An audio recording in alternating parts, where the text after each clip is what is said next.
UC 샌디에고 대학의 제임스 파울러 교수진은요, 행복이 전염된다는 이 행복 바이러스를 입증하는 논문을 발표했습니다. 이게 이제 책으로도 나왔습니다. 한국말로도 이렇게 번역이 되었던데요.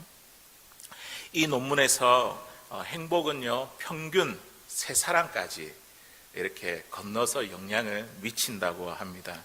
이때 개인의 행복 지수를 6%가량 상승시키는 효과가 있다고 합니다. 예를 들어서 A라는 사람이 이제 행복을 느끼면 그 옆에 있는 B라는 사람이 또 행복을 느끼게 되고, 또 이 B라는 사람이 또 C라는 사람에게 그렇게 행복을 전해준다고 합니다.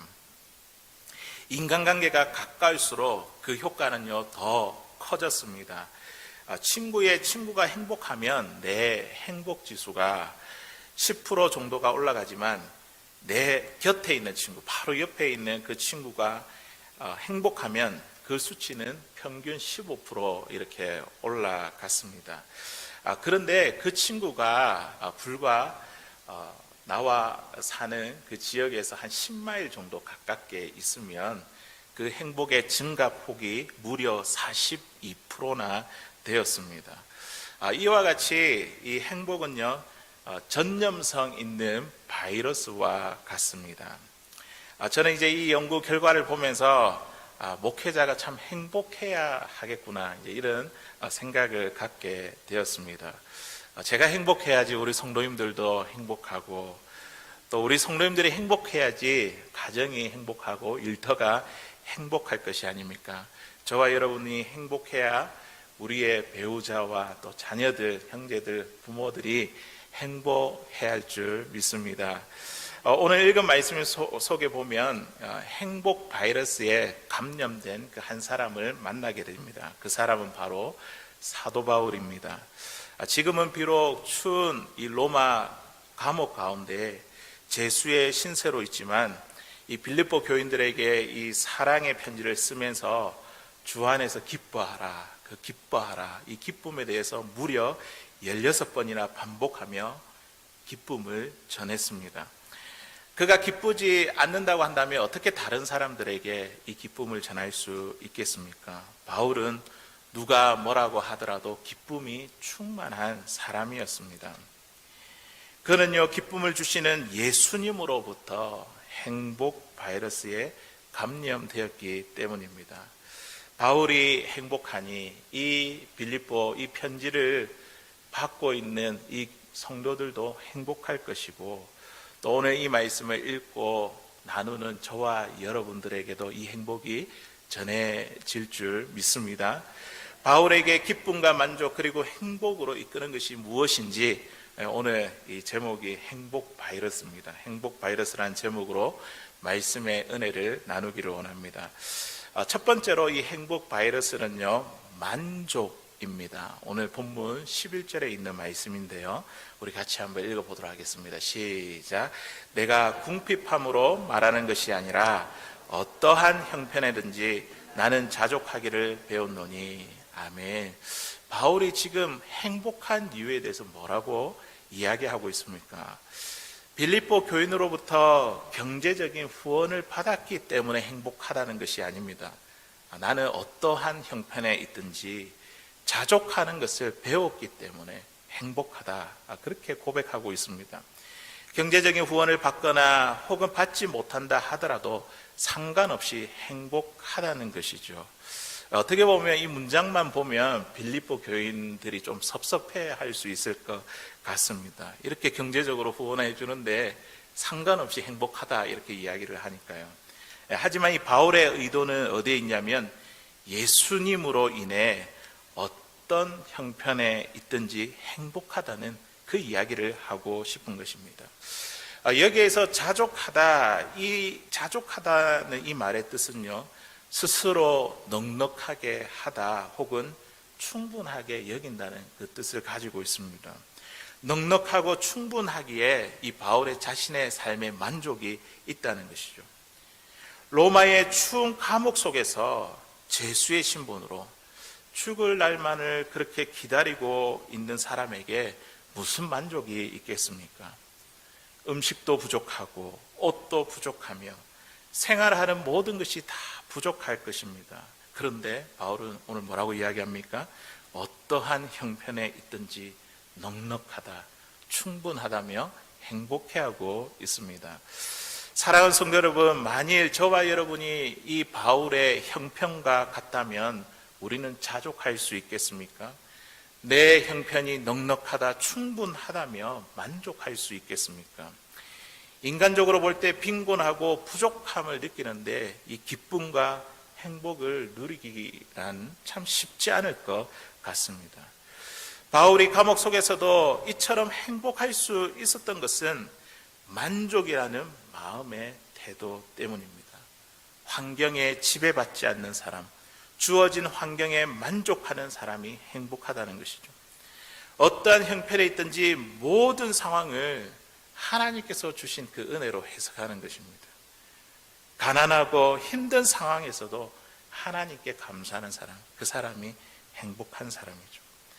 사람의 행복은 자신의 삶의 만족이라는 이 마음의 태도에 달려 있습니다. 저희 가정이 2019년 6월에 덴버로 왔습니다. 이제 곧 이틀 2일이 지나면 이제 6월 달이 접어드는데요. 이제 거의 2년이 다 되어 갑니다. 2019년 6월 달에 와서 이제 방학을 맞이하고, 저희 딸이 이제 방학을 맞이하고, 이제 9월부터 새학년, 새학기에 들어가며 이제 학교 생활을 시작하며, 저희가 전에 살았던 곳과 다른 학교 분위기로 인해 굉장히 큰 혼란을 겪었습니다. 학생들이 선생님에 대한 예의나 존경심이 이제 별로 없었고, 선생님들도 학생들에게, 이 아이들에게 별 그리 큰 기대감이 없다는 것을 느끼게 되었습니다. 전에 살던 곳의 친구들보다 혹시 학습 능력이 떨어지지는 않을까 불안해하고 염려했습니다. 이미 배웠는데 이것을 다시 또 공부하고 있으니 스스로 이렇게 뒤처진다는 느낌을 갖게 되었습니다. 그러나 저희 가정에 하나님께서 주신 모토가 있습니다. 말씀 전할 때 항상 몇 번 말씀해 드렸는데, 하나님께서 우리에게 주신 것이 가장 좋은 것이야. 이런 모토가 저희 가정 안에 있습니다. 주원아, 하나님께서 주신 것이 가장 좋은 것이란다. 이 학교, 하나님께서 가장 좋은 학교를 너에게 주신 거야. 좋은 친구, 하나님께서 가장 좋은 친구, 선생님을 너에게 주셨다고 제 아내와 함께 말하며 함께 기도했습니다. 그때부터 저 딸이 친구들의 가정 환경을 보게 되었습니다. 여기에 이제 대부분 있는 이 친구들의 이 가정이 좀 불우했습니다. 부모님과 함께 살지 못하고, 또 보호자가 할머니와 친척들이 많았습니다. 때로는 나이대가 되지 않아 학교에 못 오는 친구도 있었습니다. 그리고 부모들이 바쁘게 일을 하다 보니 일찍 집으로 돌아가지 못하고 부모님이 일하는 그곳에서 같이 있다가 일이 마치면 이 늦은 저녁에 집으로 돌아갈 수 있었습니다. 저희 딸이 자신과 다른 이 친구들의 환경을 보면서요, 인생을 배웠습니다. 어린 나이에 인생을 배웠습니다. 그리고 나서 2019년 11월 달에 추수감사절 날에 우리 가족 함께 모여가지고 한 해 동안 감사한 것 나누자 이렇게 이야기를 했는데, 그 나누는 가운데에 몇 가지가 부모님과 함께 한 집에 사는 것으로 감사하다. 또 학교에 갈 수 있고 집에서 공부할 수 있으며 침대에 누워 쉴 수 있는 것이 감사하다. 그렇게 고백하더라고요. 예. 사랑하는 성도 여러분, 이와 같이 만족하는 마음의 태도가 우리를 행복하게 한다. 우리 너무나 잘 알고 있습니다. 그럼에도 불구하고 우리가 늘 부족함을 느끼는 이유가 무엇입니까? 채우고 또 채워도 여전히 목말라하고 허전해하는 그 이유가 무엇입니까? 그것은 바로 인간이 가지고 있는 끝없는 욕심 때문입니다. 욕심이 지나치면 탐심이 되어 더 많은 것, 더 좋은 것, 더 가치 있는 것을 소유하고자 하는 욕망이 앞서게 됩니다. 이 세상에는요, 두 종류의 사람이 있습니다. 첫 번째는 온도계와 같은 사람이 있고, 두 번째는 온도 조절계와 같은 사람이 있습니다. 이 온도계는요, 날씨가 추우면 내려가지 않습니까? 온도계가 내려가고, 그리고 날씨가 더우면 그 온도에 따라서 이렇게 온도계가 올라갑니다. 날씨에 따라서 오르락 내리락 하는 것이죠. 환경의 지배를 받는 사람이 바로 이와 같습니다. 상황에 따라서 내려가기도 하고 올라가기도 한다는 것이죠. 하지만 온도 조절기는요, 온도를 조절합니다. 집안에 더우면 온도를 내려주고, 그리고 추우면 온도를 높여줍니다. 환경의 지배를 받지 않고 환경을 조절합니다. 오늘 이 만족이라는 이 행복 바이러스는요, 환경의 지배를 받지 않습니다. 오히려 환경을 조절합니다.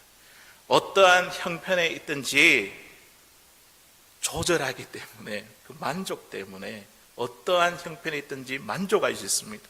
어떠한 형편에 있든지 행복할 수 있습니다. 바울은요, 오늘 이 바울은요, 바로 온도 조절계와 같은 사람이었습니다. 그에게 배부를 때가 있었고 또 배고플 때가 있었으며, 비천할 때가 있었고 풍부할 때도 있었습니다. 그리고 궁핍할 때도 있었습니다. 그러나 그는 환경에 지배받지 않았습니다. 오히려 환경을 조절하며 만족하며 살았습니다. 바울이 어떠한 상황 가운데서도 만족할 수 있었던 그 삶의 비결이 무엇이냐면, 오늘 함께 읽었던 본문 13절에 있는 말씀인데요, 우리 같이 한번 읽어보도록 하겠습니다. 시작. 내게 능력 주시는 자 안에서 내가 모든 것을 할 수 있느니라. 아멘. 그가 어떠한 형편의 가운데, 어떠한 상황 가운데서도 그가 만족할 수 있었던 그 이유가 무엇이냐면, 내게 능력 주시는 자 안에서 내가 모든 것을 할 수 있느니라. 바울이 능력을 받았기 때문입니다. 능력 주시는 분이 누구시라고요? 예수 그리스도. 주님 안에 머물러 살아가니까 주님께서 만족할 수 있도록 그에게 능력을 주신 것입니다. 예수님이 능력을 주셔서 어떠한 형편에든지 그는 만족할 수 있었습니다. 바울은요, 예수님으로부터 만족을 배웠습니다. 비천한 우리를 부요하게 하기 위해 예수님은 스스로 가난하게 되셨습니다. 가난한 우리를 부요케 하신 그 예수님으로부터 이 바울은 만족을 배웠습니다. 우리가 예수를 믿고 나면 모든 일이 잘 되기 때문에 우리가 행복한 것이 아닙니다. 예수를 믿는다고 눈에 보이는 환경이 계속해서 좋아지는 것이 아닙니다. 여전히 우리에게 어려움이 있고 위기가 있습니다. 건강을 잃기도 하고 고난과 슬픔도 당하기도 합니다. 그러나 바울이 어떠한 상황 가운데서도 그가 만족한다는 것은요, 그 고난 가운데 주님이 함께 계시기 때문에, 그 주님 때문에 만족한다, 그렇게 고백할 수 있는 것입니다. 하나님의 사람 다윗이 이렇게 고백합니다. 여호와는 나의 목자시니 내게 부족함이 없으리로다. 다윗이 이런 고백을 드렸다고 해서 그가 평탄한 삶을 살았다고 우리는 생각하면 안 됩니다. 우리가 잘 알다시피 다윗은요, 사울의 미움을 받아 이 사울의 추격을 받았습니다. 사울의 군대가 다윗을 죽이려는 이 위급한 상황 가운데서도 다윗은요, 두려워하거나 낙심하지 않았습니다. 자신의 아들 압살롬이 쿠데타를 일으키지 않습니까? 이 왕권을 박탈했습니다. 그럴 때도 그는 낙심하지 않았습니다. 오히려 내 인생은 부족함이 없다고 고백합니다. 충분하고 넉넉하다고 고백합니다. 만족한다고 고백합니다. 어떻게 이러한 일이 가능할까요?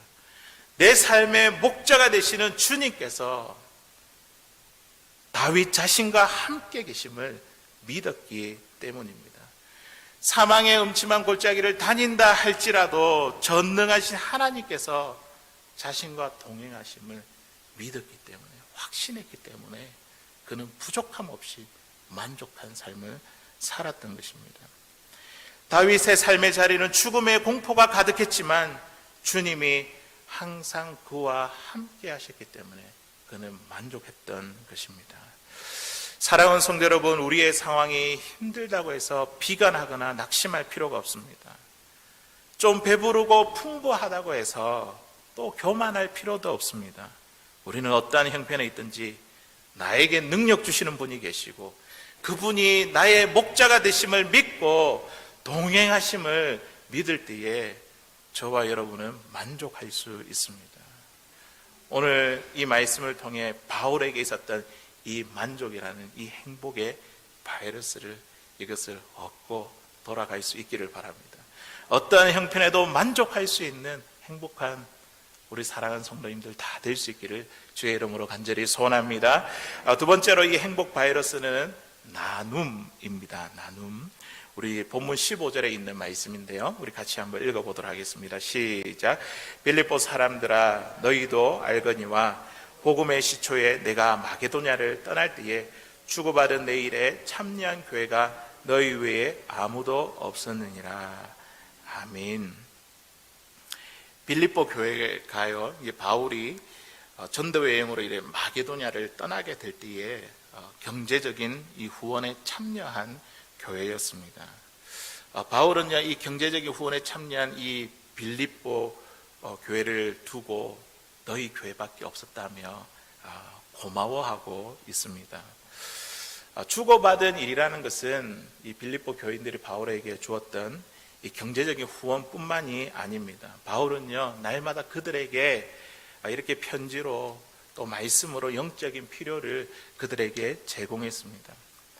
바울은 어떻게 해서든지 경제적인 후원을 받지 않으려고 했습니다. 복음 전도자로서 교회에 후원받는 것은 너무나 당연하고 정당한 것이었지만 그는 교회의 짐이 되고 싶지 않았습니다. 바울이 원했던 것은 경제적인 후원이 아니라 오늘 17절에 있는 말씀을 보니까 빌립보 교인들이 신앙적으로 더 성숙해지는 것, 이게 바울이 원했던 것입니다. 하지만 주고받는 이 일을 통해서 바울에게는요, 큰 힘이 되었습니다. 큰 위로가 되었습니다.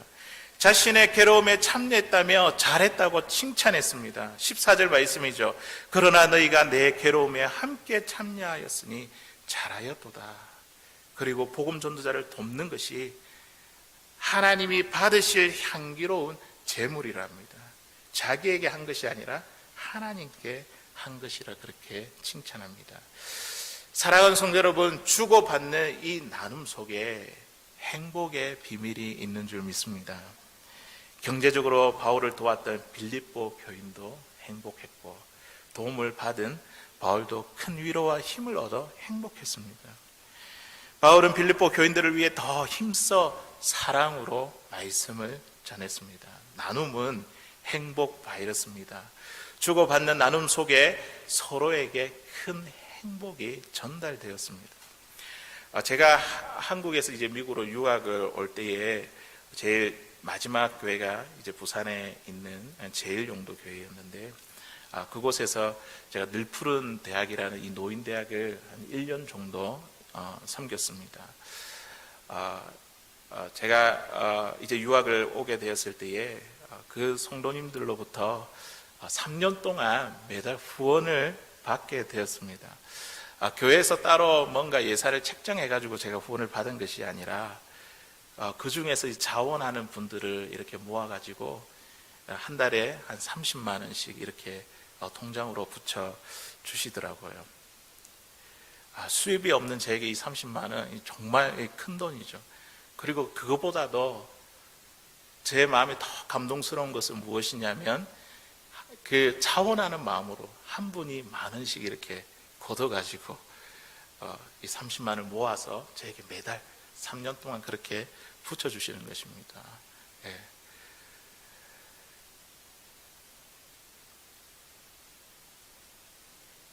저는 그 금액보다 3년 동안 저를 위해 30분이 기도해 주신다는 것으로 인해 저는 너무 행복했습니다. 비록 경제적으로 어렵고 힘든 가운데 있었지만 그분들을 생각하면서 저는요, 하루하루 1시간조차도 헛된 시간을 보낼 수가 없었습니다. 그분들의 기도와 섬김이 있었기 때문에 오늘 이 자리에서 우리 사랑하는 성도님들과 함께 이렇게 말씀을 나눌 수 있는 것입니다. 저는 기도와 경제적인 후원을 받고 또 저는 공부하면서 기도 편지를 보내면서 제 삶에 은혜 받은 것들을 나누었습니다. 그 나눔을 통해 저는 위로와 힘을 얻었고 그 부산에 있던 그 성도님들에게도 이 편지를 받으면서 너무 기뻐하셨고 저와 또 그분들에게 이 나눔을 통해서 행복이 전달되었습니다. 누가복음 12장에 보면 한 부자의 이야기가 나옵니다. 이제 어떤 부자가 있었는데 그 밭에 풍년이 들었습니다.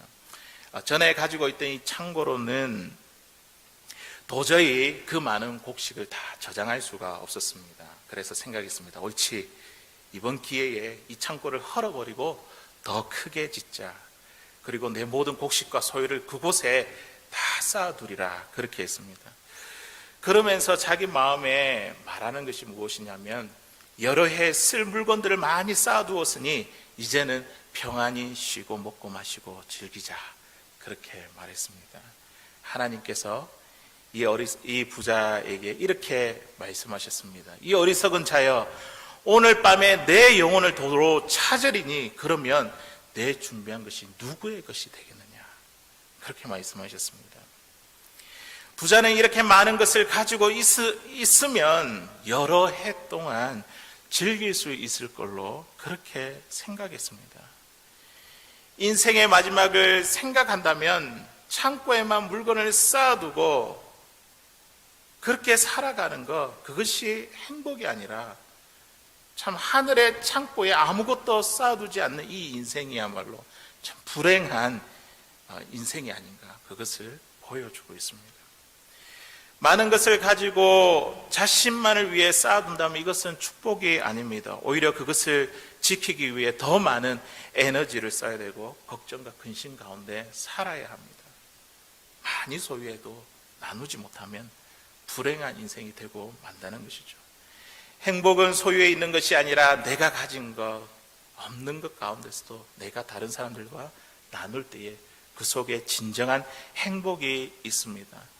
나의 것을 나눌 때마다 나의 행복이 다른 사람에게 전달됩니다.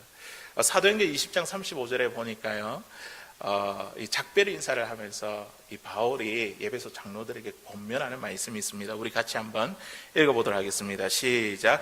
범사에 여러분에게 모본을 보여준 바와 같이 수고하여 약한 사람들을 돕고 또 주 예수께서 친히 말씀하신 바 주는 것이 받는 것보다 복이 있다 하심을 기억하여야 할지니라.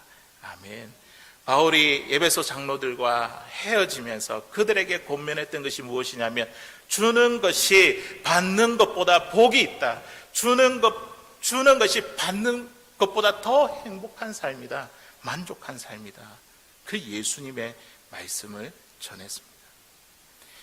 나눔 속에 예수님이 계시고 나누는 그곳 가운데 계신 예수님, 그 가운데 행복이, 진정한 행복이 있기 때문입니다. 그때 당시 주고받는 이 원리를 미덕으로 삼는 사회였습니다.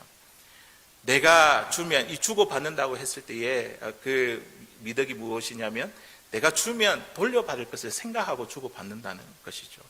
그런데 바울이 말한 지금 이 주고받는 이 원리는 무엇이냐면요, 약한 자를 돕는 데 사용해라는 겁니다.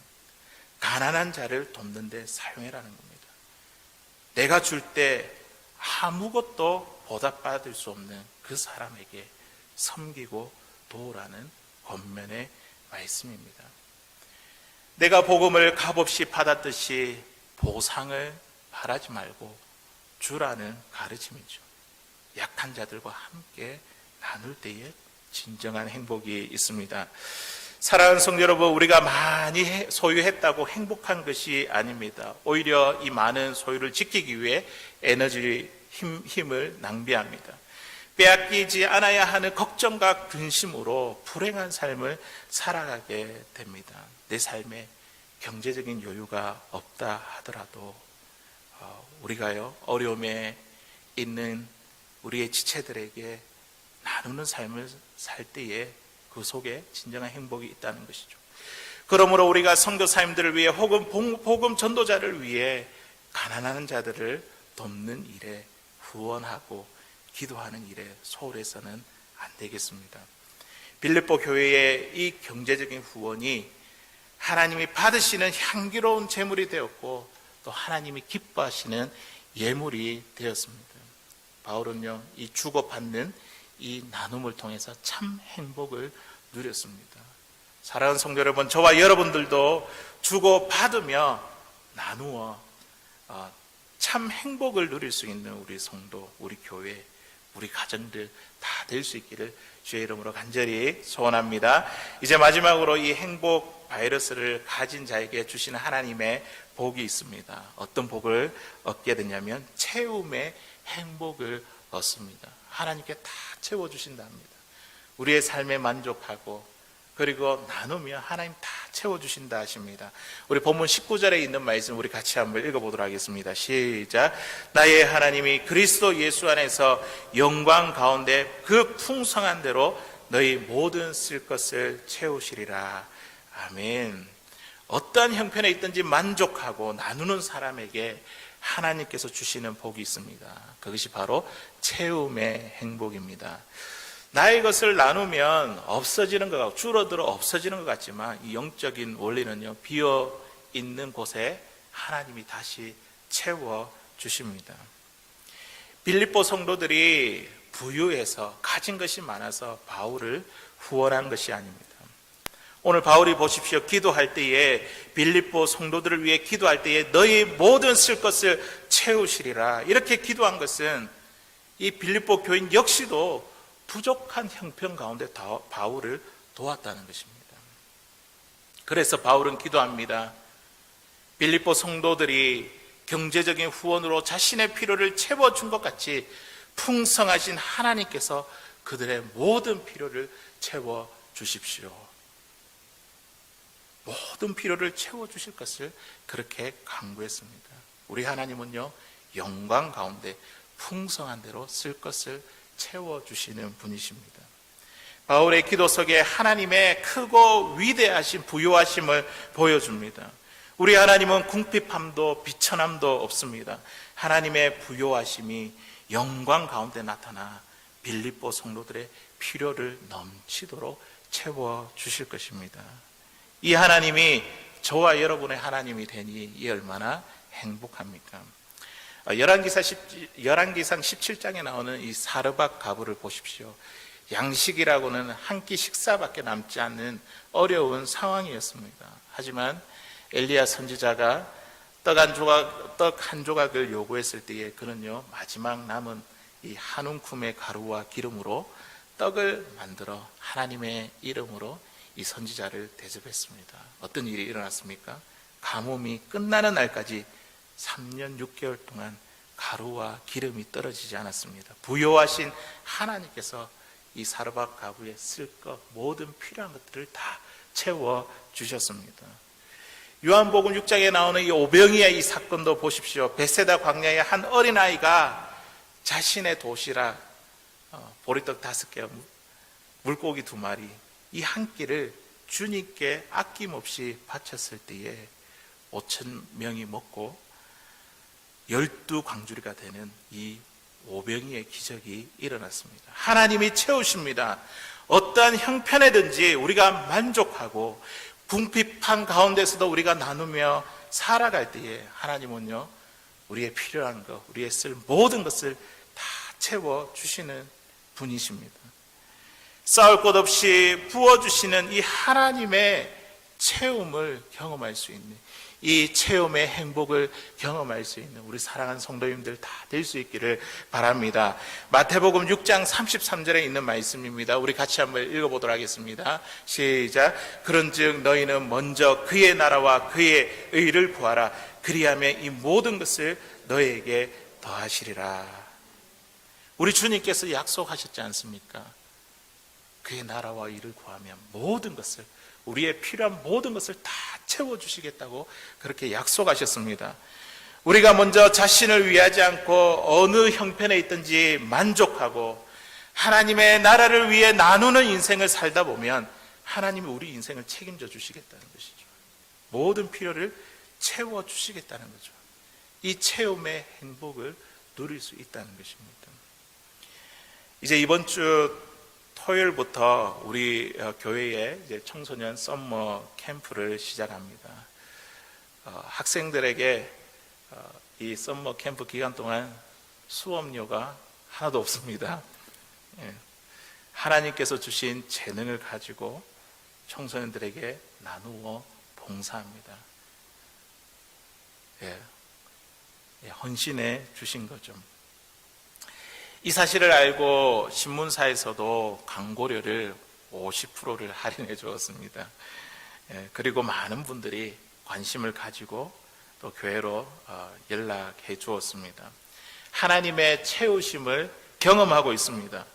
학생들과 부모들에게 복음의 접촉점이 될 수 있도록 하나님께서 우리 교회에 필요한 모든 것을 풍성하게 채워주실 줄 믿습니다. 어떤 형편에서든지 우리가 만족하며 나누는 것을 통해 우리는 채움의 행복을 누리게 됩니다.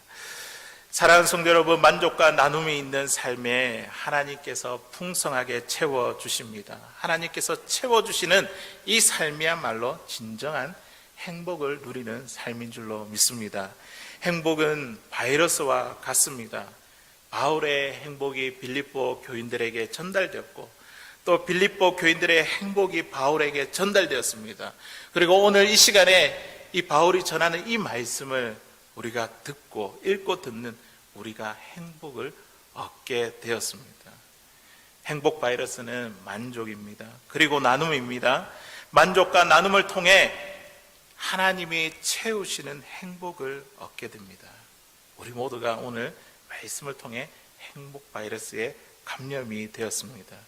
이제 가정으로 돌아가셔서 또 일터로 돌아가셔서 행복한 가정, 또 행복한 교회, 행복한 교회를 만들어내는 주인공들이 다 될 수 있기를 주의 이름으로 간절히 축원합니다.